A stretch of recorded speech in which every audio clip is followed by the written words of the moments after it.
You're watching Drakewing Gaming. Enjoy the video.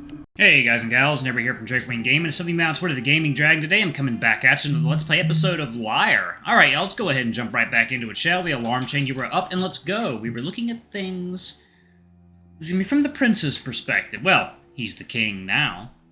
They pulled him in like a whirlpool. Adrius takes a sip of water, tipping the glass back and emptying it down his throat.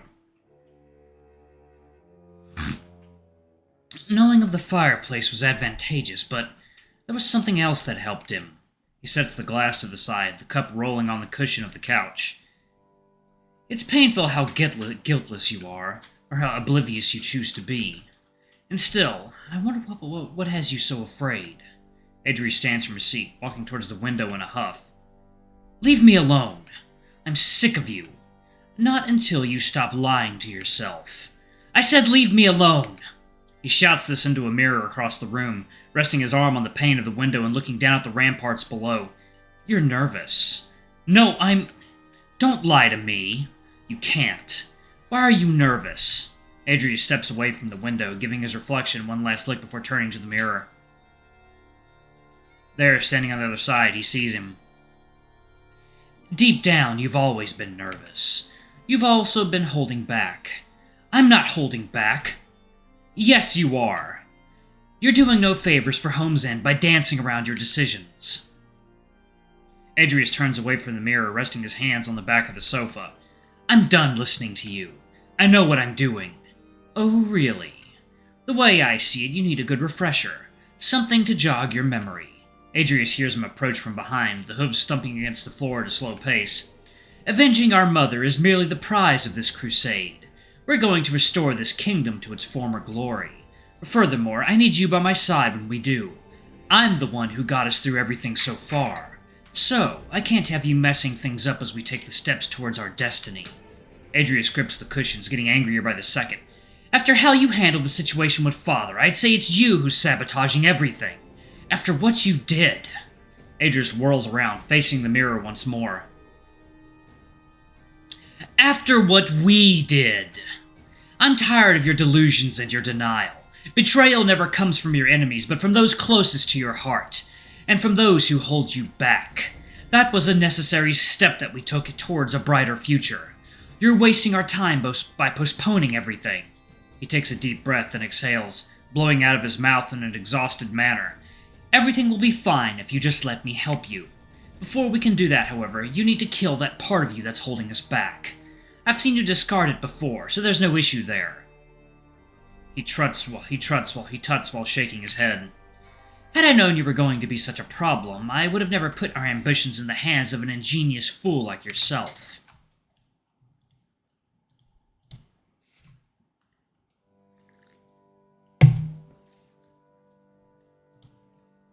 Adrius turns on his hoof and walks back over to the couch, his face twitching with anger.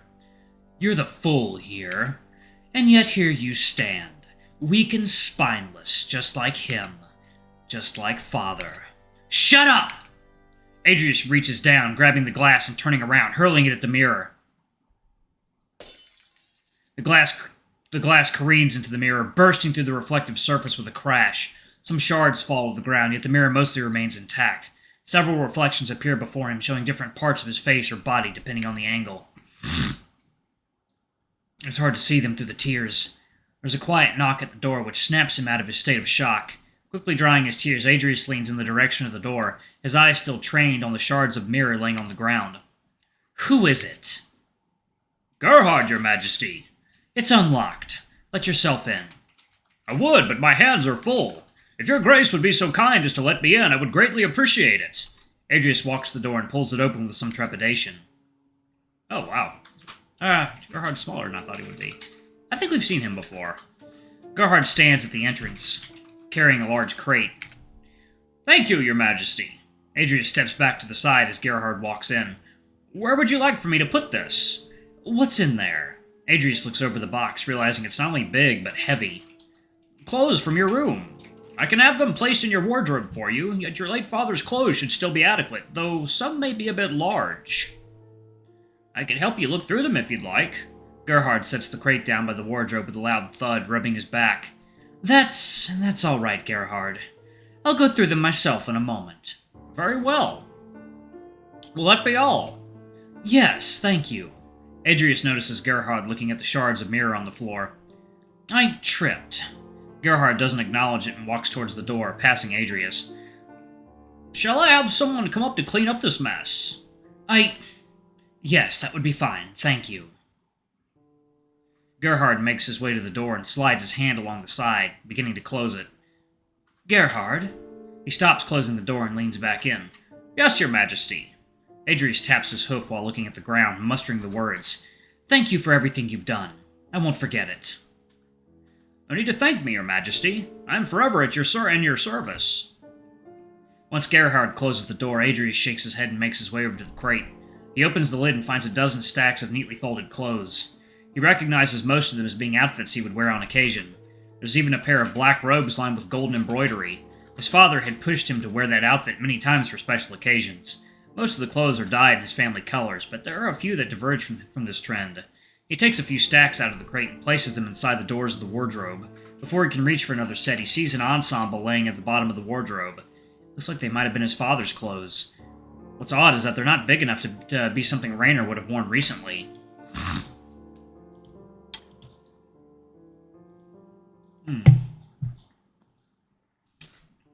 Not too old-fashioned either. One second, let me get my hands.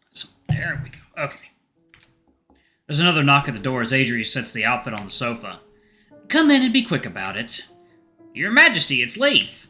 Adrius turns to the door, cocking an eyebrow. Leif? Come in.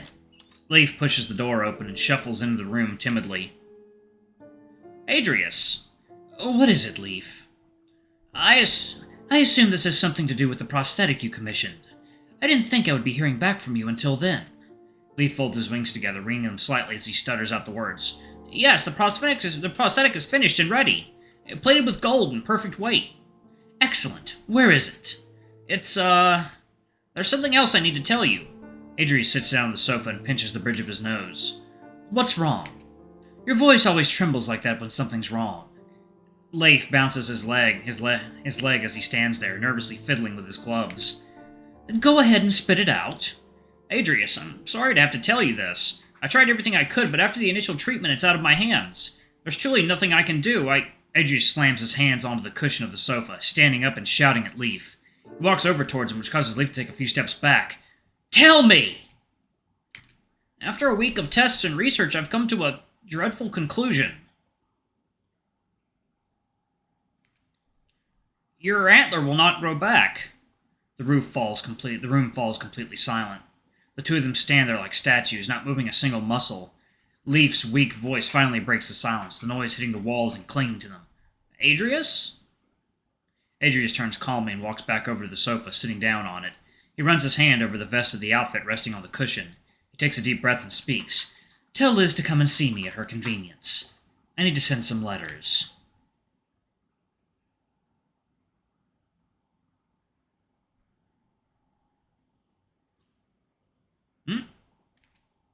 Luvun. Okay.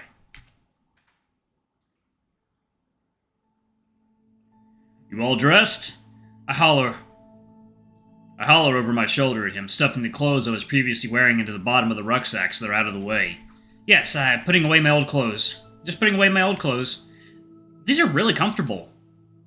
I'm glad you like them.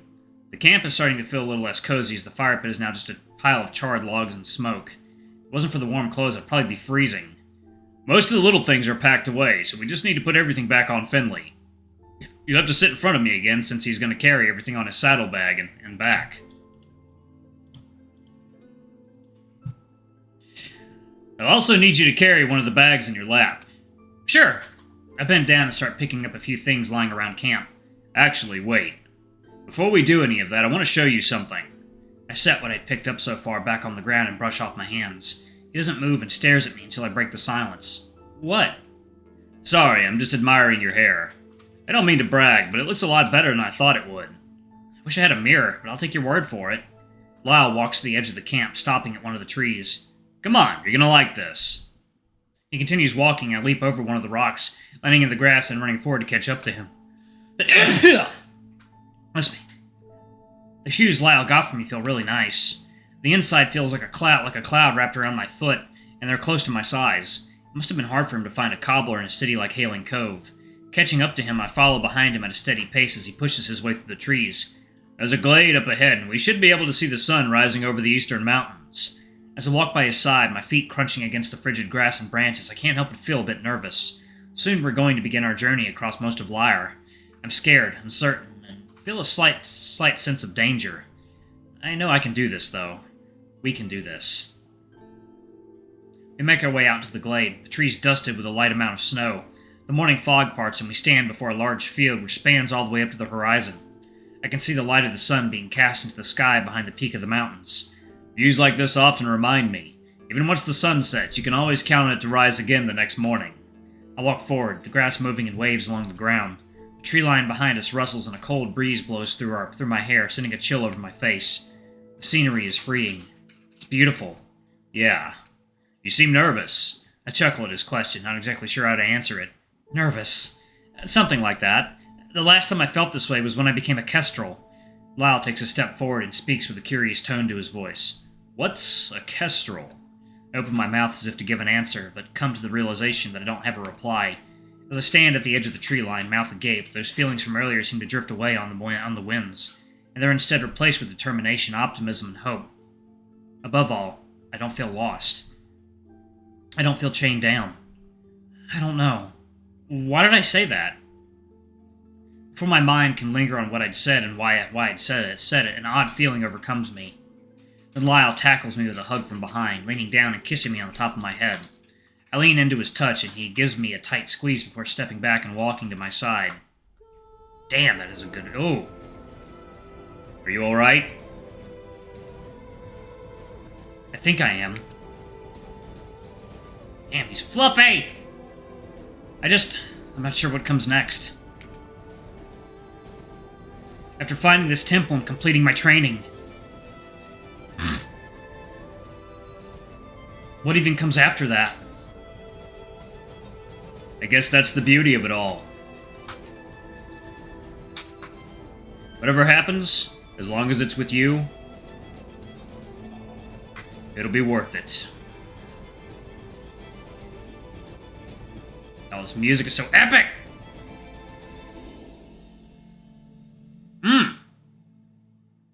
Oh, shit. Okay, nice. Finn. Alright, we reached the ending! And book 2 is already in the works. Oh god, I can't wait. The Chronicles of the Emissary. Lyre. Oh man. At Mac, you've made a fantastic game. Music. Oh yes, main theme composer Agustovich, may rest in peace. Yeah, y'all have done a wonderful job working on this game. It's absolutely incredible. I've loved pretty much every moment of it. Yeah, it's great. I cannot wait to see what more comes out of this fantasy universe. It's clear there's a lot more going on to Adrius than meets the eye. He's got something. Something is off about him. Perhaps another god or deity is helping him. We already know that that particular deity is, you know, has his... the other one has his hands in several threads throughout the kingdoms. I mean, even the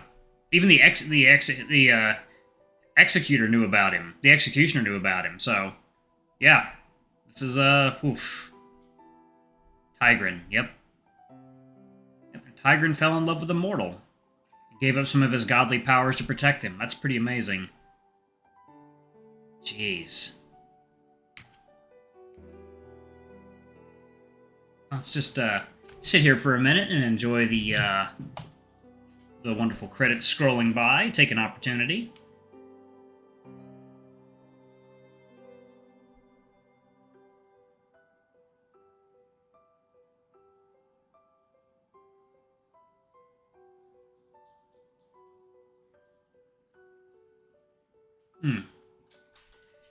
Yep, it is true that Adrius has been through a lot, and it has changed him. It's also true that He's doing all of this because he believes it will lead to an improvement in the lives of his citizens. I'll finish it for us. Man, that ending art, oh my god, incredible. That is book 1 complete! God, I can't wait till the next. I think the next is Driz. Ooh.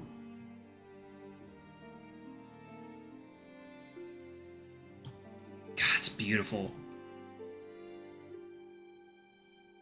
Yes, Driz, book 2. All right. Oh, I can't wait.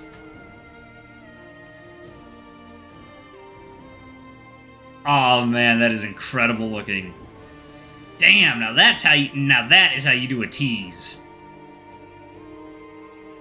Oh, and I love that one antler is a different color than the other. That's perfect.